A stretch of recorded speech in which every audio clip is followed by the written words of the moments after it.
Hello and welcome to the OCVarsity Gridiron Show. I'm Jonathan Khamis, back from Camp Chronicles duty, and I'm so happy to be back with Steve Fryer and Dan Albano. The Gridiron guys are back, and I can't wait to talk about Orange County football. I mentioned Steve, I mentioned Dan. Let's get right into it. Our game of the week, guys, is La Habra 0-2 versus Mission Viejo 2-0. La Habra is visiting Mission Viejo, and guys, in the last meeting, which was last year, Mission Viejo beat La Habra 42-27. La Habra is D2, Mission Viejo is D1. Steve, I'll go to you first. What do you like to see in this matchup? Well, Mission Viejo is really good. We have number 3 in the county. Maybe they could be number 2. Definitely the best public school team in Orange County. Joey Yellen, guys, I tell you, I saw him last year, pretty good. His progression from last year to this year is really noticeable. He got really good receivers with JoJo Forrest and Achille Arnold and company. Pharrell's back at running back, like you wrote about earlier this year, Dan, and you're right. He's got his wheels going. He's really solid. Really good offensive line, great on defense, great defensive backfield. Like that team a ton. Don't forget about Achille Arnold, who had 3 interceptions last week. And Dan, on the other side, the Highlanders, hey, they're 0-2. They lost a heartbreaking game to Redlands East Valley last week. The score was 22-21. La Habra lost in overtime after REV went for a 2-point conversion. So, man, tough loss for La Habra. But, hey, they have talent. And you can't talk about La Habra without talking about Clark Phillips III. Yeah, there's only one Clark Phillips III, and like we mentioned, Mission Viejo's got a couple of receivers, so it'll be interesting how La Habra uses him. Do they put him on JoJo Forrest? Do they put him on Achille Arnold? Do they put him on their former La Habra teammate, Davion Woolard? So that's kind of an interesting game. But you have to, the thing I also think about with this game is, guys, La Habra's 0-2. This is what they do. They play a really challenging schedule. I mean, if you look back at it and you think back, there's years that La Habra's played Orange Lutheran, St. John Bosco, and Servite. They've been 1-3 at times. Yeah. They're not going to panic. This is what they do, play really good teams. And, they don't have anybody to worry about in the Freeway League, and they're just trying to get better.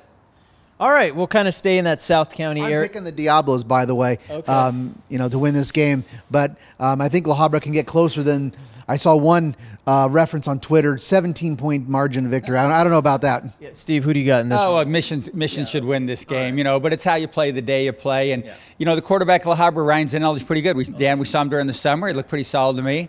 But this Mission Viejo team looks really gosh darn good. Yeah, they could be the second best team in the Trinity League. That's how good Mission Viejo is. All right. Well, they've won 6 out of the last 7 games against Trinity League teams. They're an honorary team. Mater Dei. So, yeah, they could be in there. But second best? When you have Mater Dei and Bosco. Oh, my bad. I forgot about Bosco. Okay, but you never know. Braves. You can't say you you never got know. You Braves. That would be a fun game to watch. The second game we'll talk about, guys, is 2-0 El Toro. They will be visiting 1-1 Corona Del Mar. This game will be at Newport Harbor High School. Last year, CDM beat El Toro 39-15, but I don't know if you want to call them one of the surprise teams this year, guys. El Toro, they're 2-0. They're doing real well. They beat El Dorado, they shut them out last week, 26-0. Austin Stover with 2 touchdown passes. Steve, tell me a little bit about the El Toro Chargers and why they could be on the rise, even though they are in a tough league. Yeah, they're in a tough league, and still, I saw them last week beat El Dorado, shut them out 26-0. Look pretty good. Stover's a good quarterback, throws a nice ball. Guy I really like on that team is Sam Whipple at linebacker. Had 146 tackles last year. Great receiver, too. They've got guys who can catch the football. And, they're doing a lot of what they did with Frith a few years ago. You guys might remember a lot of, getting the ball moving, little short passes, letting guys run with it after the catch. So they're a really good team. But, I'm not totally enamored by the teams that they've beaten. El Dorado's, probably not a county top 25 team. We got El Toro, I think, number 19 this week. Maybe they should be a little bit higher. But this is a good test from Corona Del Mar. I saw him get lit up by Jay Serra. But CDM's better than that. And I think of these 2 teams, Corona Del Mar is the better team. That Garbers to Humphreys combo is working pretty good. You said Garbers, right? Yeah, Ethan Garbers. Yeah, that's what I got. Ethan Garbers, he had 3 touchdowns last week. All of them to John Humphreys in CDM's 28-6 win over Palos Verdes. Dan, what's your prediction in this one, and what should we look out for? Well, I'm predicting Corona Del Mar. I'm pretty high on the Sea Kings. I think they can win the Sunset League. Especially look at some of the early struggles Low, Sal, and Edison are having. I think CDM's that team. But yeah, Humphreys coming off a school record 13 receptions last week against Palos Verdes. You mentioned the 3 touchdowns. He's got 19 catches for already. John Humphreys, just a junior, for a 262 and those 3 touchdowns. But what I want to see from Corona Del Mar is try to get other guys involved. And I look at like Mark Redmond, outstanding junior tight end. You know, has only got 2 catches so far for 18 yards. That's way too low for a talented guy like Redmond. So I think CDM's going to look to maybe diversify. All right, finally, guys, we'll talk 2-0 Capistrano Valley. They are taking on 2-0 Pacifica, both undefeated teams. Capistrano Valley beat La Mirada 38-7 last week. Nathan Manning, woo, he's playing great this year. 5 touchdowns. He's been fantastic. Capo and that defense, Steve, they've held their last 2 opponents to 7 points. Come on now. Yeah, they got a good linebacker named Jace Hunter, who's averaging about 10 tackles a game. He's a pretty good football player. But I really like, Manning. Baseball guy, pretty good at football, just like his pops, Tim was. But interesting thing about this team is the receivers they've got. I got a guy named Meyer, Morgan, Jack Haley, also a baseball guy. Pretty good team overall. I think they got good line play as well. Yeah, you got to go with Capo Valley in this game. But I like, Pacifica's pretty good, right, Dan?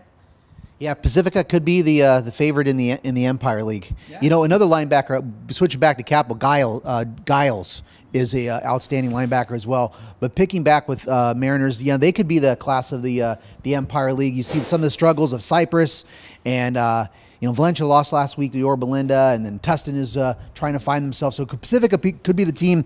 They got Ray Sagatsumi, who's really rushing the ball well, and Sean Blake has been their first-year quarterback, filling big shoes there at Pacifica with their quarterback. He's really done well. Pretty nice counter for Manning. They got a good quarterback, good ground game, and a lineman to watch out. Sam Henderson's a transfer from Buena Park. Has already got 7 tackles for the Mariners, 7 sacks. Okay. 4 last week in a victory against Trabuco, 3 the previous week. So he's Sam Henderson's a guy to watch. And like I said, Mariners coming off a nice win against an improved Trabuco Hills team. But I'm picking Capo in this game. All right, that's why I love hosting, because these guys bring the knowledge every single week. They just have these stats in their head. They're like Google machines, They just up stats, boom, done. Right, Steve? I'm just lucky if I know where my car keys are, Jonathan. Yeah, I'm writing things down here. So same here. But before we go, we're going to try something different on the Gridiron this year, which is answer a viewer question. So the first one comes from Chris Forrest 1. All right, Chris Forrest, you wanted to know who we thought could be Orange County leader in rushing, passing, and receiving. So it's early, but we have some info and some answers for you, Steve. Well, with those receivers he has over there, Joey Yellen at Mission Viejo might be the passing leader at the end of the year. Maybe Nathan Manning's in there as well, too. And as far as the receivers go, I really like Morgan over at Capo Valley. He's pretty good. And then Whipple over at El Toro. He's catching the ball. They're throwing the heck out of it, and he's a really good all-around player. We're going to remember that name when it comes to all-county team, Dan. And then running the ball, Aldapo over at Kennedy's the leader right now.